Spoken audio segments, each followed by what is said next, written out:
Marami sa atin ang nag-iisip na kapag ang babae ay may asawa na, wala na siyang ibang iniisip kundi ang pamilya niya. Pero ang totoo, may mga pagkakataon na ang mga babae na may asawa ay hindi lang basta nasisiyahan sa kanilang relasyon.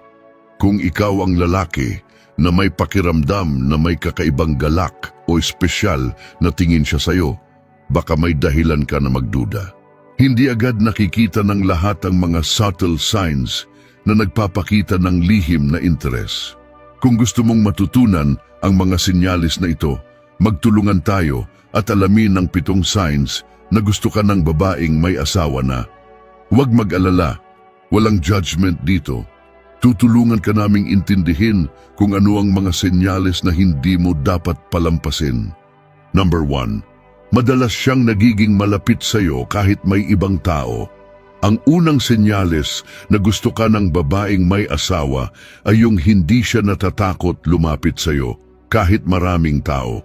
Halimbawa, sa isang event, kung makikita mong siya na lang ang nauuna na mag-approach at mag-isa siyang umaaligid sa iyo kahit na maraming tao, ito ay isang malupit na senyales. Maraming mga babae ang may limitasyon sa pagpapakita ng interes, lalo na kung may asawa sila.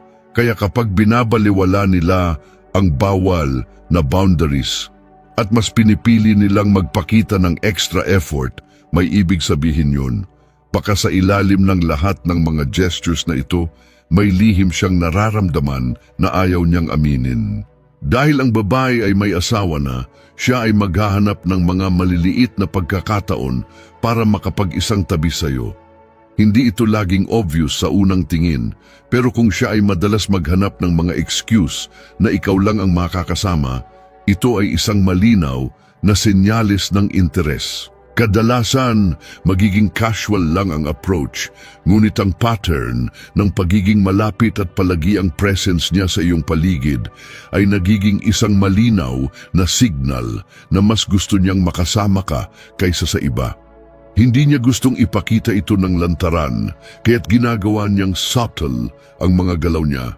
Number 2, ang mga compliments niya ay hindi lang basta papuri, kundi malalim at personal. Sa isang simpleng conversation, kung ang babae ay nagbibigay sa iyo ng mga papuri na hindi lang basta superficial, ito ay maaaring indikasyon ng mas malalim na interes. Hindi lang basta ang gwapo mo o ang cute mo, kundi mga personal na papuri tungkol sa iyong ugali, iyong pananaw sa buhay, o ang iyong mga layunin. Ibig sabihin nito, nakikita ka niya hindi lang bilang isang lalaki, kundi bilang isang tao na may halaga. Sa ganitong paraan, ipinapakita niya na hindi lang siya basta naiintriga sa iyo, kundi nagkakaroon siya ng emotional attachment na hindi kayang itago. Ang ganitong uri ng pagpuri ay kadalasang malalim at personal. Kapag binanggit niya ang iyong mga positive traits, siya ay parang may malalim na pagnanasa na magtulungan kayo o mag-explore ng mga mas seryosong aspeto ng inyong relasyon. Isa itong indirect na paraan ng pag-cultivate ng mas malalim na emotional connection.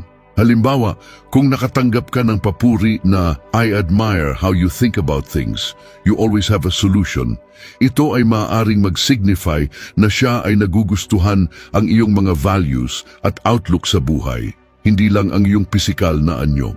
Kung napapansin mong madalas siyang nag-i-initiate ng mga usapan sa hindi inaasahang pagkakataon, kung saan siya lang ang nagtatangkang magbigay ng kahit maliit na usapan, maaaring may gusto siya sa iyo. Isa itong senyales na hindi siya komportable na maghintay lang sa normal na interaction. Halimbawa, kung ikaw ay nagkakasama sa isang grupo tapos makikita mong siya lang ang may inclination na magtanong ng personal na bagay na hindi lang basta small talk, may ibig sabihin ito. Ang pagkakaroon ng personal na connection, lalo na kung walang ibang nakakakita, ay isang magandang indikasyon ng mas malalim na interes. Sa mga ganitong pagkakataon, ang babae ay maghahanap ng mas maraming oras para makipag-communicate ng mas personal. Hindi lamang siya nagnanais na magkuwento, kundi gusto niyang makinig sa iyong mga pananaw at magbigay ng kanyang opinyon. Parang siya ang personal na counselor. Ang mga simpleng usapan ay nagiging mga bridge para sa deeper connection. Kung madalas siyang magtatanong ng mga bagay na hindi alam ng ibang tao at hindi siya matatakot magbigay ng mga feedback, ibig sabihin ay gusto niyang mapalapit palalo sa iyo. Number 4, laging may excuse para magtagal sa inyong interaction. May mga pagkakataon na kapag ang babae ay may asawa, para maiwasan na mahalata ng kanyang partner, ginagamit nila ang excuse na business-related o just checking in para manatili sa paligid mo. Minsan, inaabot pa siya ng matagal kahit hindi na kinakailangan. At kapag ikaw ang nakakasama niya sa mga ganitong oras, mararamdaman mo na may pagka-special siya sa iyo. Baka walang ibang dahilan kundi ang pagtatago ng tunay na nararamdaman. Pwede niyang ipaliwanag ito bilang normal na pangyayari, pero ang totoo, may hindi siya kayang aminin na siya ay mas gusto kang makasama kaysa sa ibang tao. Dahil sa mga excuses na ito, mapapansin mong nagsisimula na siyang maglaan ng oras para makasama ka ng mas matagal. Hindi ito dahil sa urgency ng usapan o trabaho, kundi dahil nais niyang mag-focus sa iyo.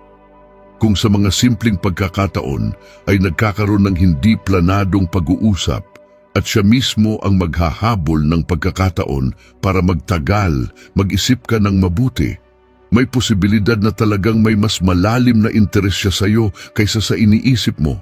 Number 5, napapansin mo ang body language niya na nagsasabing interesado siya sa iyo. Ang body language ay isang mabisang indikasyon ng interes. Kung madalas mong makita na tinutok niya ang katawan niya sa iyo o kaya'y nag-a-adjust siya kapag ikaw ang kasama sa isang group, may magandang dahilan kang magduda.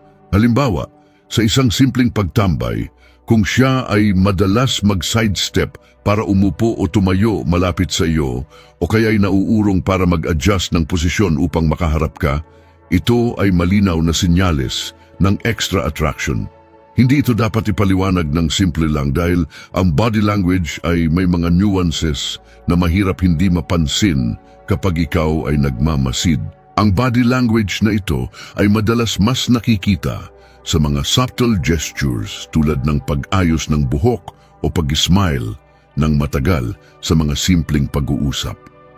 Kung mapapansin mong ang katawan niya ay laging nakaharap sa iyo at hindi naiiwas sa mga simpleng eye contact, dapat itong ituring na senyales ng interes. Kahit na may asawa siyang iba, ang kanyang katawan ay may malupit na paraan para ipakita ang kanyang lihim na nararamdaman na hindi madaling maitatago. Number 6, tinutukso ka o binibigyan ng mga subtle na signals na sinadyang mapansin mo. Ang mga babae na may asawa na madalas magbigay ng mga subtle signals ay madalas magtangka ng pang-aakit sa pamamagitan ng mga innocent na pagkilos. Isang halimbawa nito ay kapag siya ay magbibiro na parang may ibang ibig sabihin tulad ng pag-poke sa'yo o ang mga innocently flirtatious na komento. Kung ang babae ay may asawa na, madalas ay itinatago nila ang mga ganitong gestures. Ngunit kapag siya ay magaan ang loob sa iyo, mapapansin mong ginagawa niya ito nang hindi mo inaasahan. Hindi ito palaging kitang-kita, ngunit kung magaling kang magbasa ng signals, tiyak na makikita mo. Madalas, ang mga ganitong maliliit na tukso ay may deeper implications. Kung makita mo na siya ay hindi komportable sa una pero iniiwasan ng ibang tao para magbigay ng atensyon sa iyo, mag-isip ng mabuti. Subtle man, ang mga behavior na ito ay nagpapakita ng internal struggle o attraction na mahirap tanggihan. Sa ganitong paraan, ang babae ay nagiging mas pamilyar sa idea na ikaw ay may posibleng lugar sa kanyang puso kahit na may asawa na siya. Number 7, hindi siya natatakot magtangkang ipakita na siya ay interesado. Ang pinakahuling senyales ay hindi siya natatakot ipakita na siya ay interesado. Kung sa lahat ng pagkakataon ay siya ang unang magpapakita ng init ng interes, Kahit pa may asawa siyang iba, masasabi mong mayroon siyang hindi kayang itago. Halimbawa sa isang pagtitipon o party, siya ang unang magpapakita ng pagiging comfortable sa iyo sa pamamagitan ng pagholding ng iyong mga kamay sa mga pagkakataong hindi naman required. Ang mga bagay na ito na madalas hindi pinapansin ng iba ay may ibig sabihin sa mga babae na naghahanap ng emotional connection sa ibang tao. Ang ganitong pagpapakita ng interes, kahit pa subtle at hindi halata, ay isang malupit na indikasyon na siya ay naglalagay ng halaga sa iyong presensya. Kung madalas siyang gumawa ng mga unnecessary na gestures tulad ng pagbibigay ng regalo, malalalim na tanong at pagpapakita ng kaligayahan kapag ikaw ang kasama, tiyak na may nararamdaman siyang higit pa sa pagkakaibigan. Kung ang ganitong mga aksyon ay paulit-ulit, mas magiging malinaw na ang kanyang puso ay nagsasabi ng higit pa sa kung anong sinasabi niya sa labi. Kung nahanap mo ang sarili mong nagkakaroon ng mga ganitong senyales mula sa isang babaeng may asawa, siguro ay nagtatanong ka kung ano ang susunod mong hakbang. Gusto ko lang sabihin na kung ang isang babae ay nagpapakita ng ganitong mga senyales, may posibilidad na may mas malalim na koneksyon na nangyayari. Ngunit tandaan, ang pagiging tapat at klaro sa iyong layunin ay napakahalaga. Kung hindi ito maaayos ng maayos, baka magdulot lang ito ng gulo o sakit sa lahat ng partido. Maging maingat at laging isaisip ang respeto sa bawat isa. Maraming tao ang naguguluhan sa mga ganitong sitwasyon, kaya't mas mainam na maglaan ng oras para mag-isip kung paano mo ito dapat hawakan. Sa huli, ang pinakamahalaga ay ang paggalang at malinaw na komunikasyon. Kung nakikita mong may genuine na interes ang babaeng ito, baka may pagkakataon ka. Ngunit kung ang lahat ng ito ay puro subtleties at hindi pagpapakita ng commitment, baka oras na mag-move on at magsimula sa mas tapat na relasyon. Salamat sa panunood. Kung nagustuhan mo ang topic natin ngayon ay huwag kalimutang mag-like at mag-subscribe. Pindutin mo rin ang notification bell para updated ka sa mga latest videos.